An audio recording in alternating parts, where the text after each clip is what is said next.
Un saludo muy cordial a todos los investigadores e investigadoras en Ciencias Sociales de Centroamérica y a todos los centros de investigación en Ciencias Sociales de Centroamérica, de manera particular a aquellos que son miembros del Consejo Latinoamericano de Ciencias Sociales, CLACSO. Estamos hoy reunidas aquí Úrsula Roldán, directora del Instituto de Ciencias Sociohumanistas de la Universidad Rafael Andívar, un centro miembro de CLACSO, y Clara Arenas, directora de la Asociación para el Avance de las Ciencias Sociales Avanzo, otro centro miembro de CLACSO, ambos en Guatemala, y el doctor y sacerdote Ricardo Falla, con quien vamos a tener una conversación el día de hoy. Esta conversación con el doctor Ricardo Falla es parte de una contribución que los centros miembros de CLACSO en Centroamérica, particularmente en Guatemala, quieren hacer sobre el trabajo de dos personas recientemente premiadas en la Conferencia Internacional de CLACSO realizada en la Ciudad de México el 7 de junio recién pasado, y en la cual tanto Ricardo Falla como Montserrat Zagot de Costa Rica fueron premiados con el Premio Latinoamericano y Caribeño de Ciencias Sociales. Entonces, los centros miembros de CLACSO en Guatemala quieren, de esta manera, conversando con estas dos personas premiadas, contribuir al crecimiento de las ciencias sociales centroamericanas a través de la difusión del trabajo de toda la vida de estas dos importantes figuras centroamericanas, el guatemalteco Ricardo Falla y la costarricense Montserrat Zagot. Aunque de perspectivas diferentes, tanto Falla como Zagot han desarrollado trabajos de investigación pioneros en Centroamérica y han contribuido con los mismos y sus decisiones personales a los movimientos de su época. El apoyo a la resistencia o las resistencias los une y los convierte en referentes indispensables cuando se piensa en Centroamérica. Como decía, la conversación hoy va a ser con Ricardo Falla, quien recientemente ha recibido, además del premio que he mencionado, un doctorado honoris causa por la Universidad de Costa Rica en el mes de abril y un importante reconocimiento por parte de la Escuela de Historia de la Universidad de San Carlos de Guatemala, ahora el 30 de agosto. El 30 de agosto, una fecha muy especial en la biografía de Ricardo Falla, porque ese día, este año, cumplió 90 años. Entonces, tanto para Úrsula como para mí, es un gusto muy especial poder conversar con él, ojalá de muchos temas. Sabemos que siempre es difícil el tiempo, nunca alcanza para lo que uno quisiera hacer, pero queremos conversar con él en esta ocasión para que se le conozca en el ámbito centroamericano, para que investigadoras e investigadores, para que los centros de investigación en ciencias sociales de Centroamericano conozcan mejor a esta persona que ha dedicado toda su vida a las ciencias sociales y al apoyo y a las resistencias y a los pueblos indígenas y campesinos. Así que quisiéramos entonces darles la bienvenida a este espacio, esperando lograr lo que queremos, contribuir al desarrollo de las ciencias sociales en Centroamérica.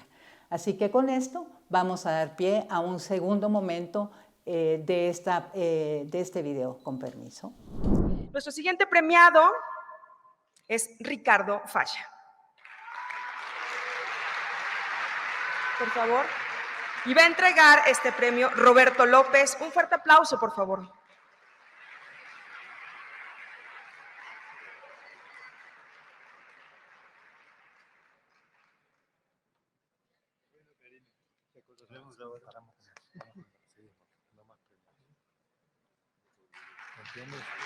Okay. Y entonces, ¿me voy acá?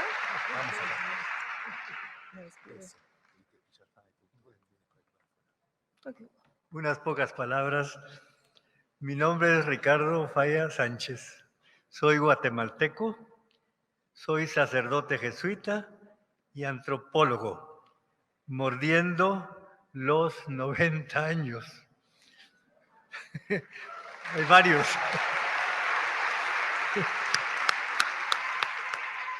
no me digan ni padre ni doctor, sino solo Ricardo. Agradezco este premio Claxo, aunque me siento pequeño entre mis compañeros y compañeras que lo han recibido. Tal vez, ¿por qué me lo dieron? Digo yo. Tal vez me lo han dado, no me lo han dado, por académico destacado. No soy hombre de la universidad, dispensen, ni por haber hecho avanzar las ciencias sociales, sino tal vez por investigador de campo. Este premio es también, por eso, para la gente de la resistencia indígena de la selva guatemalteca del Ixcán. Sí.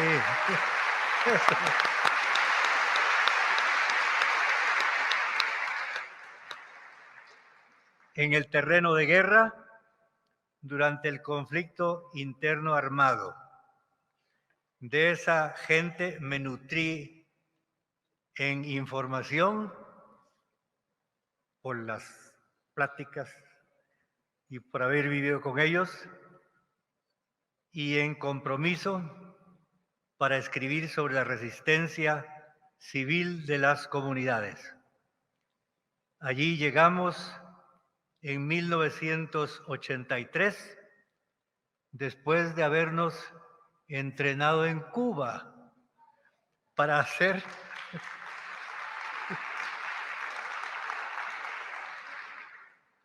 la pastoral de acompañamiento según el pensamiento de Monseñor Romero del Salvador.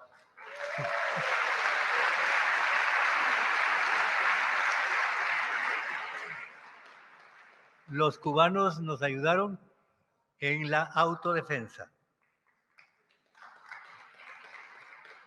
Agradezco pues con alegría este reconocimiento, a ver cómo le sacamos el jugo a favor de la resistencia activa y prolongada para formar una sociedad más justa, más libre y más participativa, y tal vez también menos polarizada. Muchas gracias.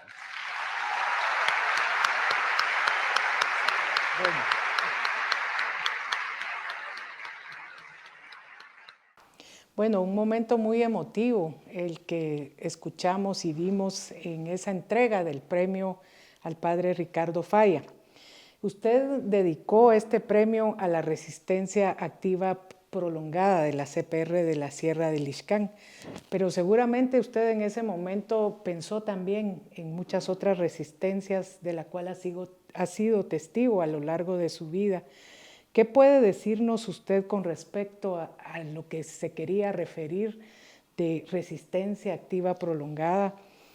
¿Qué nos dice en ese momento en que usted acompañó a esta resistencia, pero también qué nos puede decir en el momento que vivimos ahora, en Guatemala, en Centroamérica? ¿Cómo sigue jugando esa resistencia que de alguna manera usted también en otro momento, en otra entrevista, también daba alguna diferencia sobre esa resistencia comunitaria, más de carácter social, y la otra resistencia política? ¿Qué puede contarnos de esto? Bueno, primero que todo, muchas gracias, y es un gusto estar aquí enfrente de todos ustedes que nos están oyendo, ¿no? Yo dije, creo que para ser más exacto, no dedicaba este premio a la resistencia del Ixcán, ni a las resistencias en general, sino que yo lo dedicaba a las personas que están todavía vivas y que participaron en esa resistencia en el Ixcán, porque yo sentía, voy a hablar sobre esto, voy a recibir este premio, pero son las personas, a las otras, a las que se les debe lo que a mí me han dado como premio, ¿no? Por lo menos en gran parte, ¿no? Entonces, a propósito de eso, pues, hablamos de las resistencias. La resistencia del Ixcán fue muy importante porque duró desde 1982 hasta 1994 o 96, depende el momento en que se quiera cortar, pero son como 12 o 14 años, ¿no?, en que esta población, que osciló, a veces tuvo lo menos 400 personas, a veces tuvo hasta 2000, aguantó el embate, el acoso de uno de los ejércitos mejor entrenados de América Latina para la contrainsurgencia, el de Guatemala. ¿Cómo pudo aguantar? Aguantar en palabras vulgares, que era la que ellos usaban, ¿no? ¿Cómo pudo aguantar? ¿Y qué se desarrolló entonces dentro de esta población que era civil? Era un sujeto social, no era un sujeto político, ¿no?, aunque estaba englobado por un sujeto político que era la insurgencia, o digámoslo con palabras corrientes, la guerrilla, ¿verdad? Sí. Entonces, esa es lo que es algo muy interesante, muy interesante. Claro, la respuesta puede ser, claro, estaba la guerrilla ahí. Sí, claro. Sin la guerrilla no hubieran podido resistir. Pero también, creo yo que se puede decir, la guerrilla no hubiera podido resistir o atacar. La guerrilla no era resistencia, sino que era ataque. No hubiera podido atacar y sobrevivir si no hubiera existido la resistencia civil. Entonces, un efecto mutuo que tuvo cosas muy interesantes, creo yo. Por un lado, la resistencia civil, la población civil, en su cultura o subcultura que se fue desarrollando, fue adquiriendo muchos detallitos de la guerrilla, ¿verdad? Sí. Pero al revés también. La guerrilla fue muy influenciada por la población civil. De ahí creo yo que esos grupos guerrilleros que estuvieron ahí en el Ixcán, conviviendo, aunque separados, ¿verdad? Eran dos poblaciones distintas, conviviendo con la resistencia, era muy humano, una guerrilla muy humana. ¿De dónde se les pegó? Se les pegó de la cultura civil de la resistencia, ¿no? Entonces fue entre agresión o ataque y resistencia una complementariedad, ¿verdad?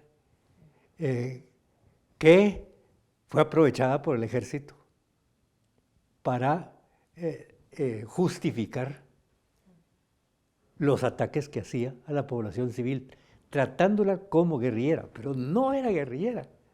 Era gente mayor, viejos, mujeres, niños de pecho, ¿verdad? Vivían en familia, ¿verdad? Había una guerrilla, ¿no? La guerrilla era encampamentada, ¿verdad? Vivía en hamacas, ¿verdad? Era móvil. Esta también, la resistencia civil era móvil, pero era, tenía una estabilidad que no tenía la guerrilla. Por ejemplo, tenía escuelas, ¿no?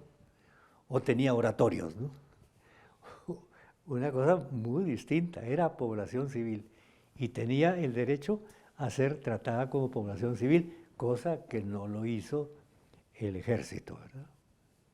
Entonces, yo creo que ahí hay una cosa. Después, ¿qué otras resistencias? Preguntaste tú, ¿verdad? ¿Qué otras resistencias, no? Bueno, la resistencia que tenemos aquí, más inmediata, delante de la cara, es la resistencia de los estudiantes en la universidad. en este momento en Guatemala, ¿qué resistencia queda? ¿Verdad? Queda la de los estudiantes y estudiantas, apoyadas por docentes y algunos administrativos, que están en resistencia en la universidad, ¿verdad? Que tienen tomas y que han aguantado, ¿verdad? Han aguantado, pues ya no sé cuántos meses son desde que se eligió fraudulentamente al rector Mazariegos, ¿verdad? Entonces, a uno que ha visto los elementos que hacen falta para la resistencia, aunque es muy, muy distinta, uno puede tener un contraste, una comparación, ¿verdad? Para ver qué le falta a una, qué le sobra a la otra, etcétera, ¿verdad? Sí, muy interesante. Por eso yo en esa plática que tuve en la Escuela de Antropología, les exhorté a hacer investigación participativa de la resistencia universitaria que se está viviendo en la actualidad, ¿no? Muy importante, la única que hay en estos momentos, ¿no? Se va a venir abajo, va a cambiar, ¿qué es lo que va a pasar? Va a haber un conflicto ahí, los van a golpear, a saber qué es lo que va a pasar, ¿verdad? Pero creo yo que es aunque sea una cosa pequeña, pero es una cosa que tiene dimensión nacional, porque lo que se hizo en la universidad se pretende hacer a nivel nacional, es decir, fraude en las elecciones, ¿no? Se está preparando, claro.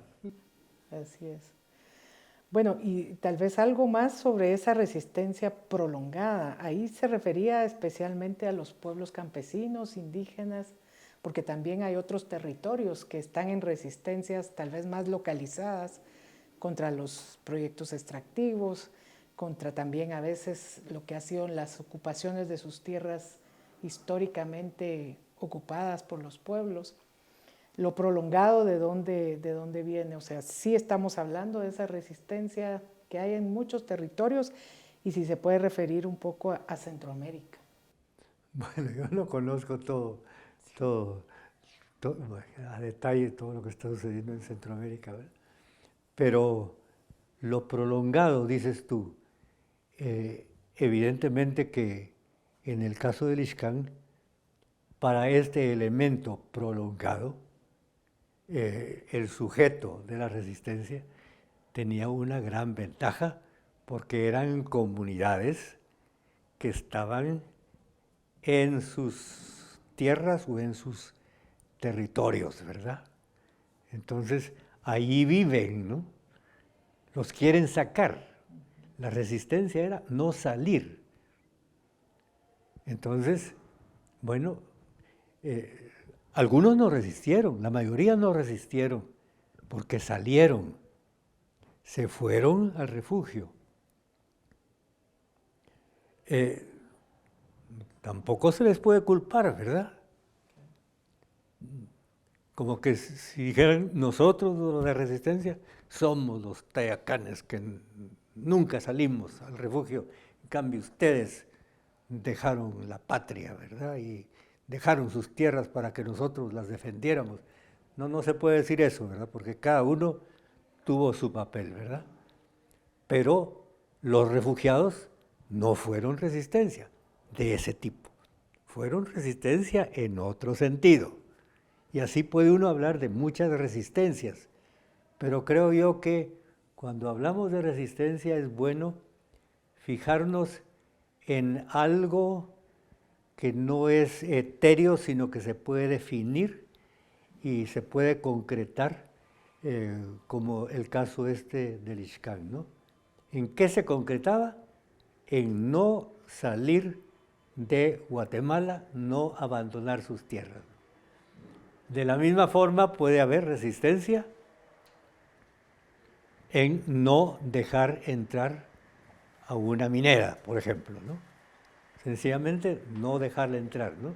Y entonces habrá muchas formas de acoso para que esa minera entre y ellos tal vez están en resistencia. Aquí estamos prescindiendo de si esa resistencia es justa o no es justa, ¿verdad? Suponemos que sea justa, ¿no? Sí. Y así hay muchos casos, pues, casos de resistencia, pero una cosa es hablar del espíritu de resistencia, o que uno tiene resistencia y por eso no toma Coca-Cola, ¿verdad? Porque está en resistencia en contra de la Coca-Cola. Bueno, es una forma, pero esa es otra, ¿verdad? Y estamos hablando de una resistencia concreta frente a un enemigo concreto, ¿verdad? Sí. Hay muchos casos, sí. Pues muy interesante lo que hemos escuchado sobre el tema de la resistencia, que por supuesto no se agotó acá, pero vimos aspectos que son importantes. Yo creo que lo importante es que la resistencia es concreta, y entonces hay que hablar tal vez de resistencias específicas para poder profundizar. Pero bueno, vamos a tener que cambiar de tema para regresar a otro de los asuntos que tocó usted en el brevísimo discurso de cuando recibió el premio, ¿verdad? Porque tenían como 2 o 3 minutos nada más para reaccionar. Pero una de las cosas que usted dijo es que usted no es académico. Una opción, ¿verdad? Una opción suya no es académico. Y yo quiero recordar 2 asuntos aquí para platicar de este tema. Un asunto era aquella insistencia que usted recordará de Myrna Mac diciéndole, pero haga escuela, pero es que mire, haga escuela, que otros aprendan a hacer como usted trabaja. Esa petición de hacer escuela. Y el otro asunto es la importante diferencia, considero yo, a ver qué piensa usted, entre no ser académico y ser un intelectual, y hacer un trabajo intelectual. Entonces quería yo, digamos, comenzar aquí pidiéndole su reflexión sobre lo que puede ser la diferencia entre ser académico y ser un intelectual. Bueno, yo no quiero disminuir a los académicos, ¿verdad? Yo solo estoy diciendo lo que yo no soy, ¿verdad? Claro, sí, así es. sí, sí. Pero o lo que no he sido, aunque hubo un tiempo en que sí fui académico porque estudié en la universidad, ahí me doctoré en la Universidad de Texas, ahí es uno académico, estudiante pero académico, ¿no? Y después estuve en la Universidad de Landívar también, y dando clases, etcétera, ¿verdad? Pero el académico no necesariamente es intelectual, ¿verdad? Sí. Y yo no digo que yo soy intelectual, sino que, bueno, que mi trabajo como antropólogo ha sido fuera de la academia, ¿verdad? Y ha sido encuadrado en otros ambientes, ¿verdad? Y en otras preocupaciones, otros intereses, ¿verdad? Eso se dio el paso de una etapa a otra, tiene también su fecha, ¿verdad? Y yo la he identificado. Se dio cuando yo salí de la Universidad de Landívar, ¿verdad? Así que fue una discusión importante. Fue toda una discusión importante, etcétera. Entonces, yo recuerdo Gerd Rosenthal, un intelectual, pues, ¿verdad? Pero además economista, creo que no académico propiamente, no universitario, sino que él me dijo, mira vos, aquí vas a perder, mejor salite. Sí, sí. Entonces me pegué a otro grupo que era el de mi comunidad, que estaba formado en un centro social, ¿verdad? Donde el tema no es la enseñanza, ni el tema es la investigación para poder hacer avanzar la ciencia o avanzar el conocimiento de un aspecto, sino que el proyecto era ver cómo estos conocimientos y esta investigación se aplica a la acción, ¿verdad? Es decir, cómo sirve para encontrar una organización que pudiera unir a indígenas del altiplano y población ladina de la costa, ¿no? Campesinos o trabajadores del campo de ambos lugares, ¿no? Que ambos trabajaban en el mismo lugar, pero no confluían en la misma lucha. Entonces, ese fue el tipo de trabajo que desarrollé yo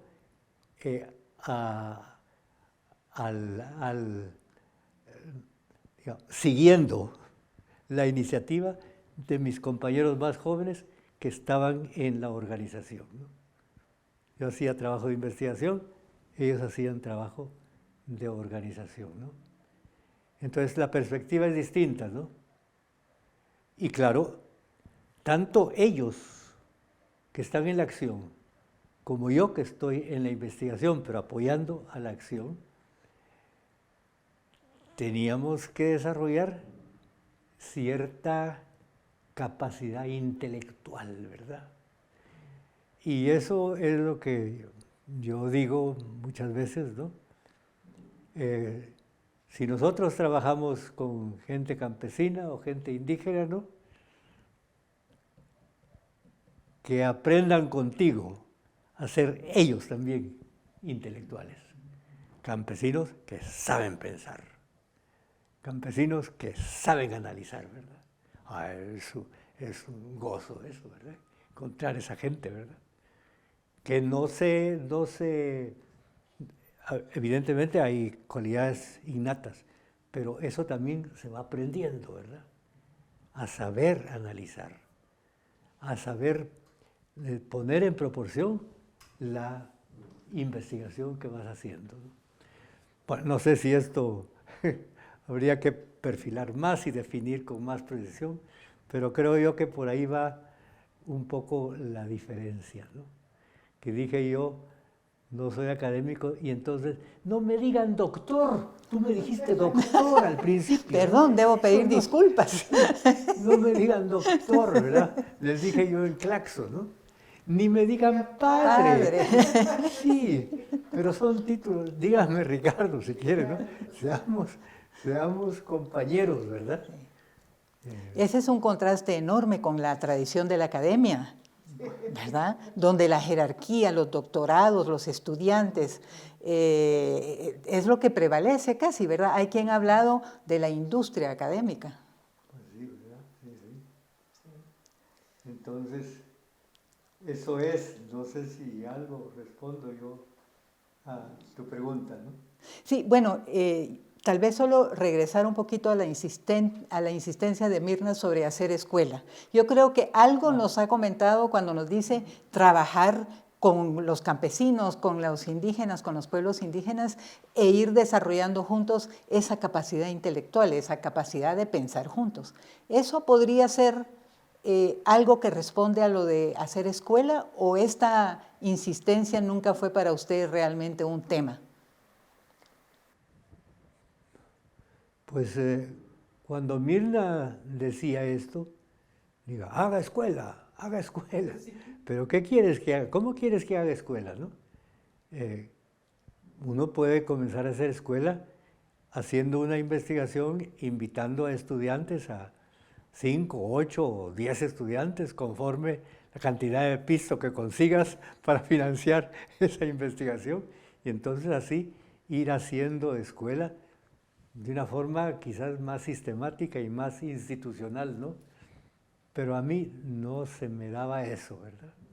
No, el tiempo dirá si después de mi vida, que yo ya voy a desaparecer, a ver si después hay gente que sigue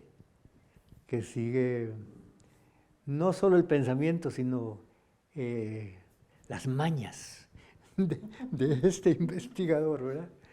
Las mañas buenas, pues, ¿verdad? Los recovecos, el estilo, ¿verdad? Bueno, tal vez sí, ¿verdad?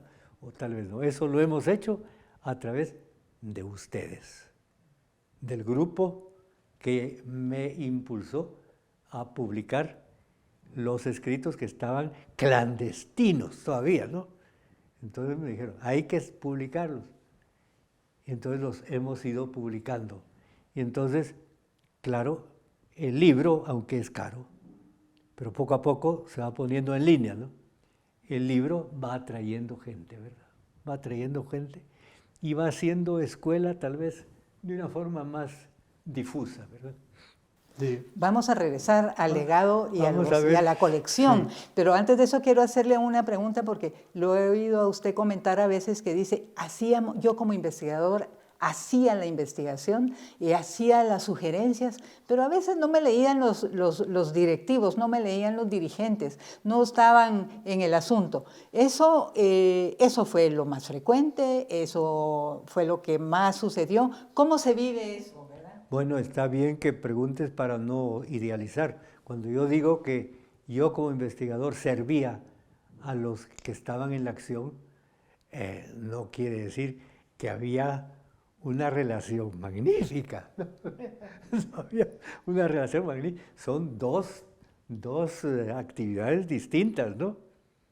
Entre la acción y la investigación. Tiene que haber esa tensión, ¿no? Y entonces, una forma de que la relación se lleve o no se lleve es que lo que hace el investigador no lo leen, ¿no? Entonces yo escribía 150 páginas, por ejemplo, sobre una huelga que había habido y ellos no tenían tiempo, no todos. Algunos no tenían tiempo de leerlos, ¿no? Pero yo me daba cuenta de que como convivíamos, esas cosas van saliendo en la mesa y por ósmosis se va transmitiendo lo que está escrito. Fuera de que algunos sí lo leían, y lo leían a fondo, ¿no? Pero no eran muchos, ¿no? Y tal vez les sirvió, tal vez no les sirvió, ¿verdad? No sabe uno todavía bien, ¿no? No sabe. Para ser uno sinceros, ¿no? Ese es un problema. Es un reto la relación entre la acción y la investigación. Pues muy interesante lo que nos ha compartido Ricardo Falla sobre esta relación entre la investigación y la acción. Ya no el padre ni el ya doctor le quitamos Falla. el doctorado, Muy ya bien. le quitamos todo. Ya nos quedamos con Ricardo Falla. Vaya. Bueno, muchas gracias. Muy interesante, digamos, tocar lo complejo que es esa relación, ¿verdad? Pero tampoco se trata de dejarla, sino de aceptar el reto y seguir trabajando en ello. Y hablando de eso, como aquí se trata de apoyar el desarrollo continuo, permanente de las ciencias sociales, sobre todo en Centroamérica y en Guatemala, pues hay una pregunta que hay que hacerle a alguien con la experiencia suya, que es como qué temas, qué cosas deberíamos investigar ahora en estos tiempos complicadísimos para Guatemala y en realidad para toda Centroamérica. ¿Qué asuntos deberíamos estar viendo? Usted ya pasó por los resortes de la organización, ya pasó por el genocidio, el estudio de la resistencia, el acompañamiento. Ahora estamos ante una Centroamérica que ¿qué requiere? ¿Qué deberíamos estar viendo? Bueno, un tema, si es solo enumerar temas, ¿no? Un tema es el de la migración. La migración, ¿no? La migración y la formación de nacionalidades dentro de otros países, ¿no? Por ejemplo, actualmente en Guatemala, y yo creo que esto se está dando en México también y en Centroamérica, hay una migración explosiva de jóvenes a Estados Unidos, ¿no? Que no están pensando en a ver cómo levantamos a la gente en contra de esta, ¿cómo se llama?, corrupción del Estado. No están pensando en eso. Están pensando en irse, y no solo son unos, sino son sus familiares, y todos preocupados. Yo creo que eso es muy importante, el tema de la migración, ¿no? Luego, otro tema, el de la juventud, creo yo, ¿verdad?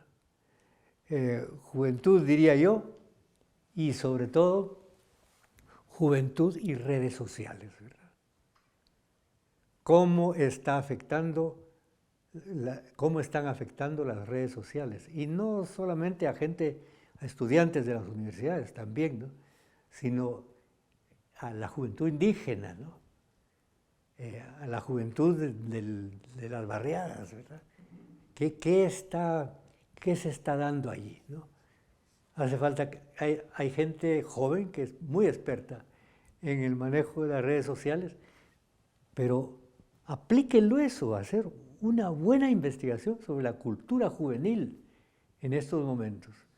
La juventud es el gozne de la sociedad, ¿verdad? Entonces ahí es donde se pueden examinar los grandes cambios de la sociedad, ¿verdad? Como con un lente. ¿Sí?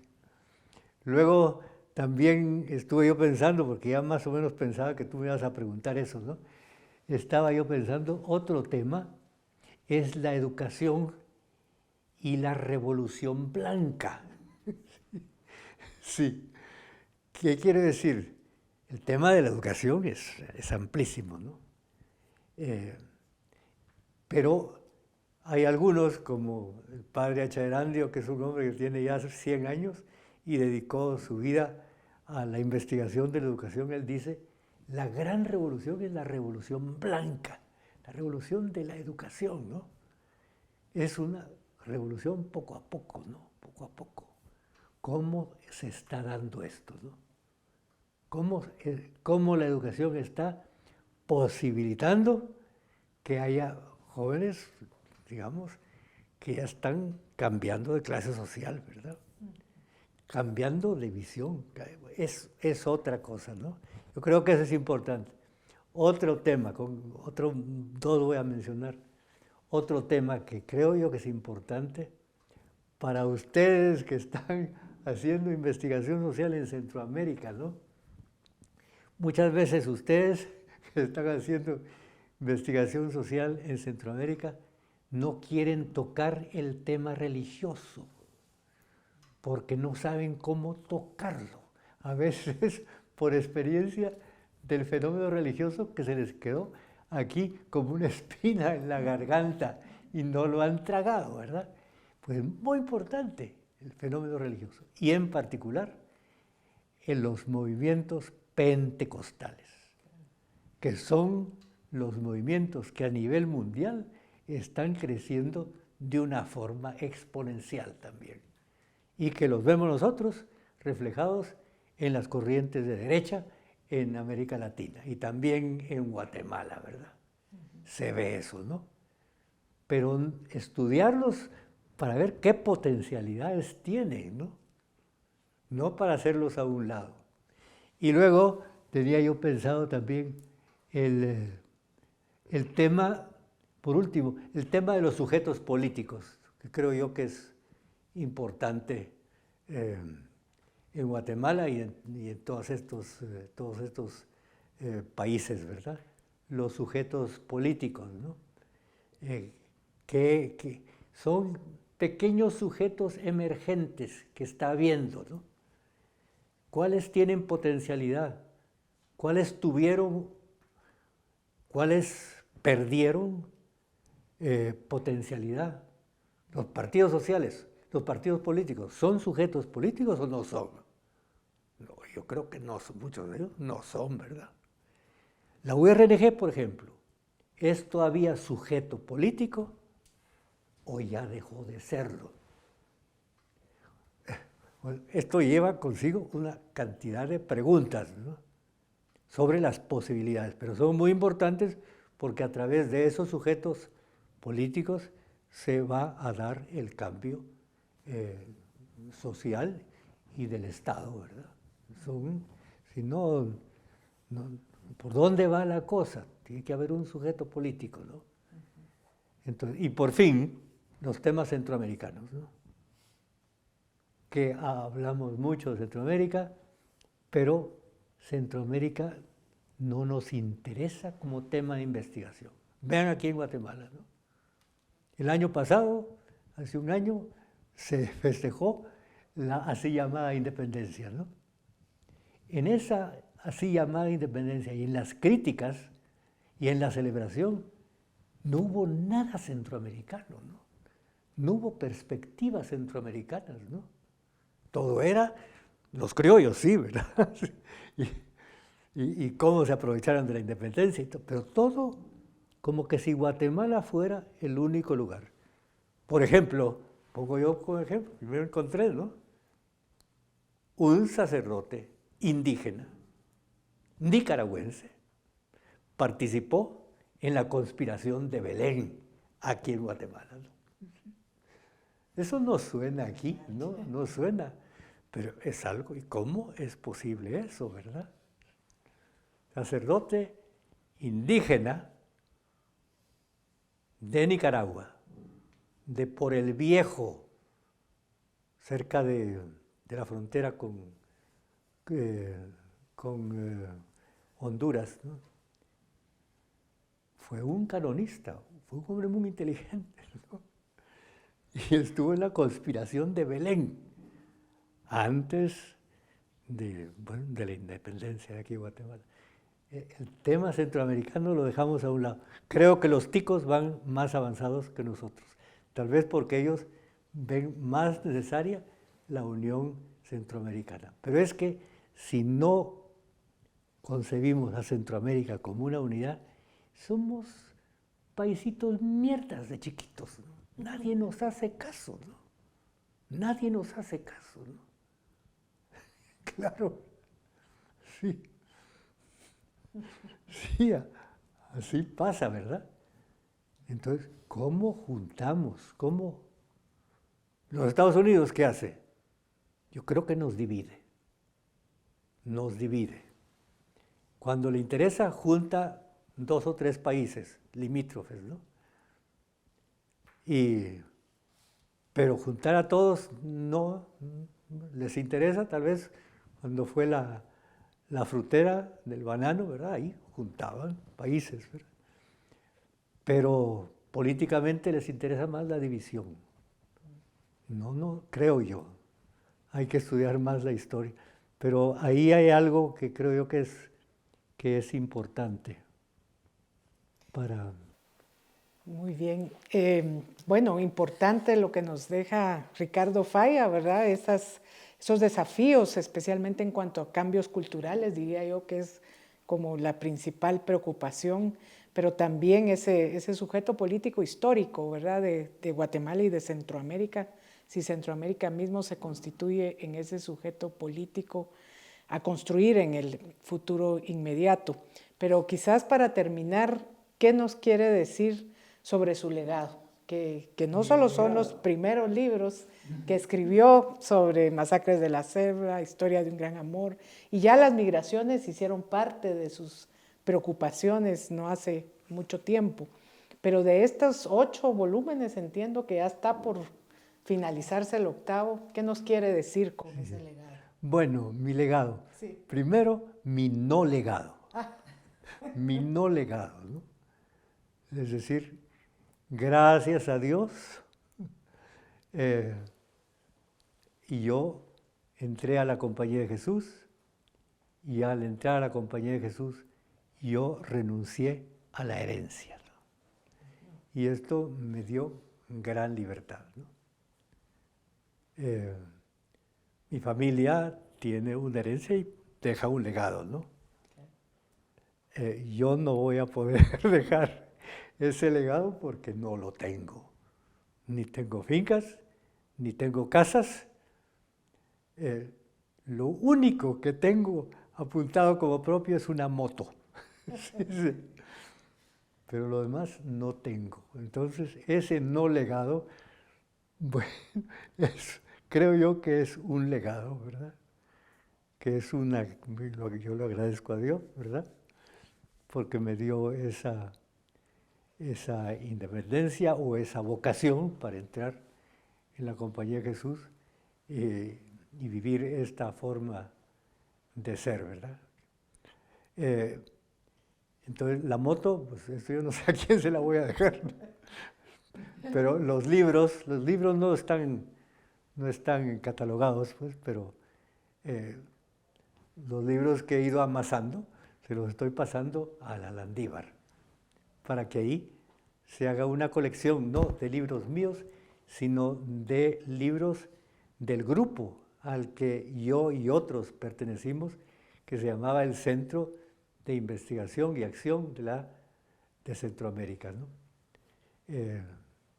Entonces, eso en la Landívar, y también todo lo que son documentos, también pasándolos a la Landívar. Hemos hecho un arreglo, con un convenio, incluso escrito y firmado entre el rector de la Landívar, Miquel Cortés, y el provincial de la Compañía Jesús, Domingo Cuesta, ¿no?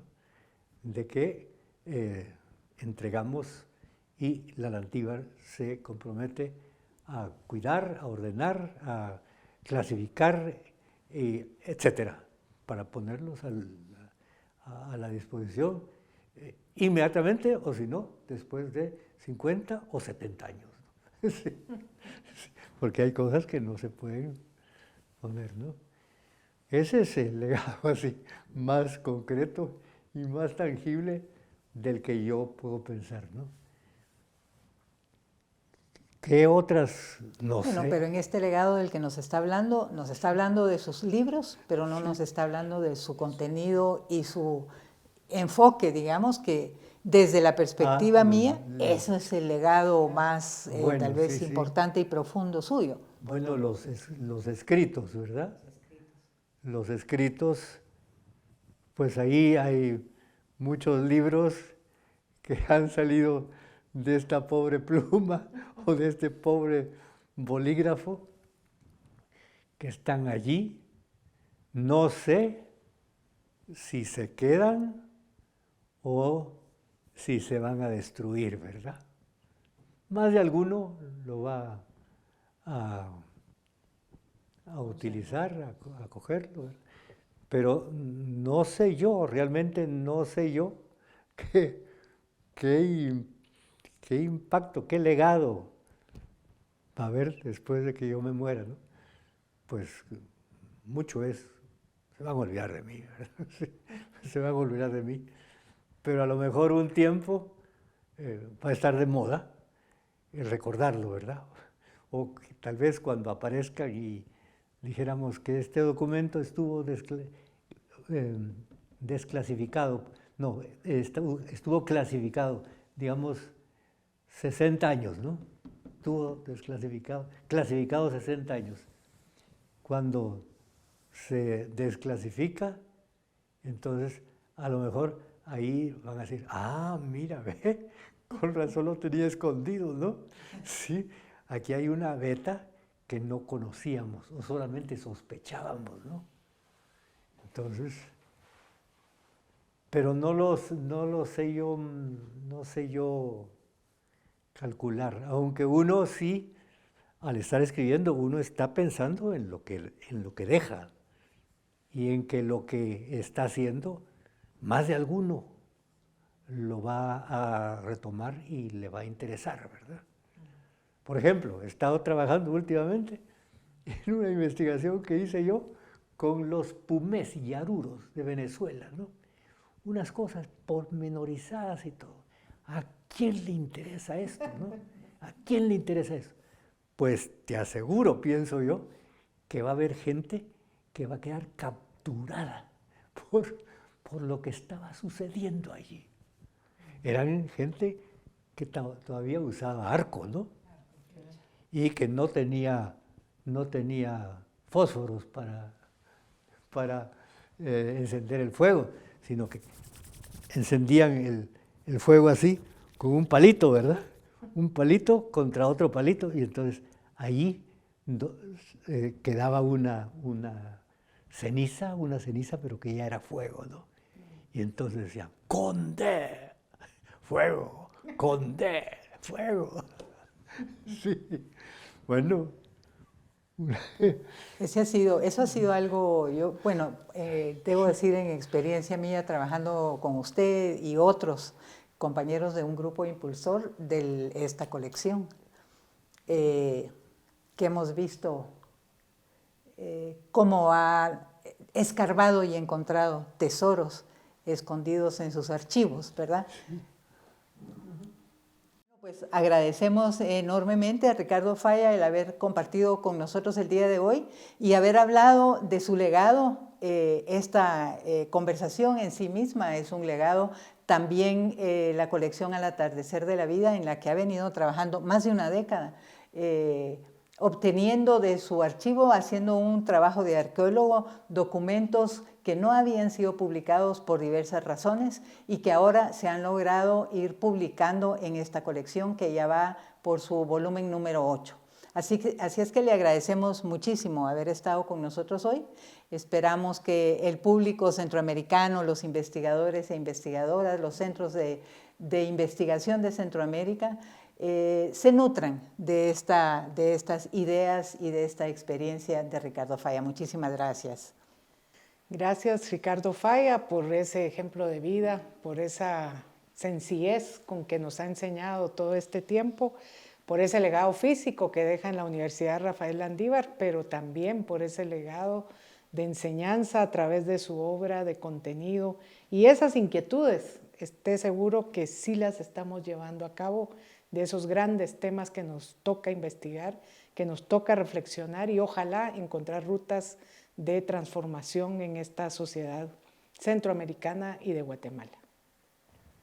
Bueno, yo también quisiera agradecer la paciencia a todos los que nos han visto y escuchado en este rato, y también agradecer a Úrsula y agradecer a Clara, que ambas han sido siempre un estímulo para seguir adelante, o como se llama la institución que fundó Clara con Mirna Mack y otras personas, Avanxo, siempre vamos avanzando, ¿no? Sí, avanzando. Ojalá que así podamos seguir. Muchas gracias, ¿no?